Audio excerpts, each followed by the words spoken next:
Quando ho conosciuto un'altra persona che avesse una Subaru Legacy Turbo 4VD in Italia, ero super entusiasta. 5 anni fa è avvenuto tutto online, lui toscano, ci iniziamo a seguire, a scambiare informazioni, pareri e la passione per il rombo cupo del primo motore EJ20, il più cupo di tutti, anche più dell'impresa.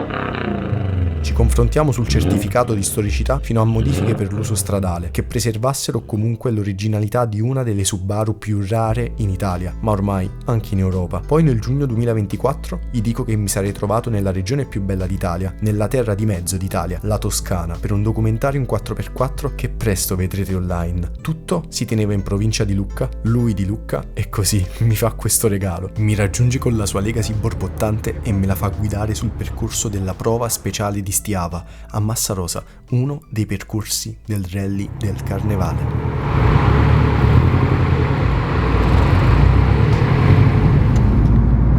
Come la senti come inserimento? È diverso dalla tua? Un'altra cosa, a parte che la mia, io ho fatto l'idroguida nuovo, ma lo sterzo è pesantissimo, però è anche il cerchio.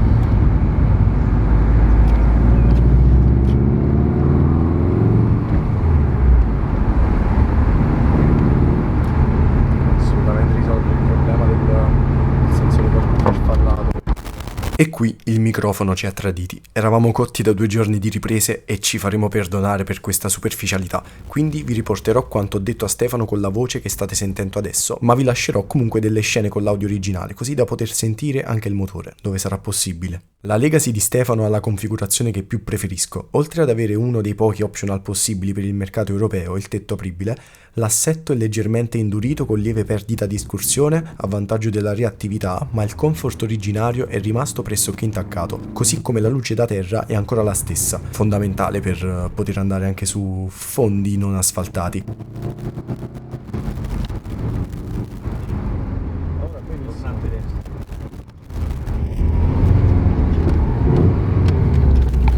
L'inserimento in curva è più veloce grazie anche ai cerchi da 17 che richiamano le Legacy Gruppo A e la frenata più rassicurante grazie a delle pastiglie più performanti, tutto perfettamente bilanciato per le potenzialità del motore boxer turbo originale, così da sfruttare quei 200 cavalli a 6.000 giri con meno esitazioni. E poi lo scarico più aperto avrà sicuramente dato un minimo incremento di coppia, infatti dopo i 5.000 giri la spinta nel sedile è molto più generosa rispetto al mio esemplare, che ha comunque tutti i suoi acciacchi di un motore con 170.000 km ed il sensore del corpo farfallato difettoso che non garantisce una combustione ottimale, componente ormai fuori produzione.